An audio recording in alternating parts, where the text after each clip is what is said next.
সিজনে ছিলাম, সিজন 2-তে ছিলাম। তো জাজের চেয়ারে বসলে আসলে অনেক ভয় লাগে যে কাকে রেখে কাকে করব, কারণ এখানে এত ট্যালেন্টেড পার্টিসিপেন্টরা থাকে, তাদের মধ্যে বাছাই করে সেরা 3 জনকে বেছে নেওয়া আসলে অনেক কষ্টের।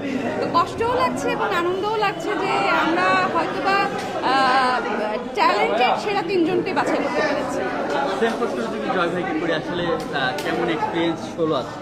না, আমার অ্যাকচুয়ালি সবসময় ভালো লাগে বিচারকের মণ্ডলীতে বসতে, বাট একটু চাপটা বেশি থাকে যে আমার মনে হয় যে আমার মনের অজান্তে যদি কেউ কষ্ট পেয়ে যায়, মনের অজান্তে যদি কাউকে মার্কটা কম দেওয়া হয়ে যায়, তা সেক্ষেত্রে আমি ট্রাই করেছি আমার মতো করে, এবং আমাদের জাজেস প্যানেল যারা ছিলেন, বিশেষ করে মোশাররফ করিম ভাই, শামীম ভাই আর আঁচল সহ সুন্দর মার্ক দিয়ে 3 জনকে জয়ী করার জন্য আমরা চেষ্টা করেছি। আমার মনে হয় মোটামুটি 99% আমরা পারফেক্টলি আমরা আমাদের বিজয়ীকে খুঁজে পেয়েছি, আমার ধারণা সেটা।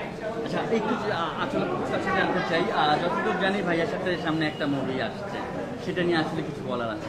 এটা নিয়ে আমার অনেক বেশি প্রত্যাশা, কারণ মুভিটা আসলে অনেক সুন্দর, গল্পটা অনেক সুন্দর।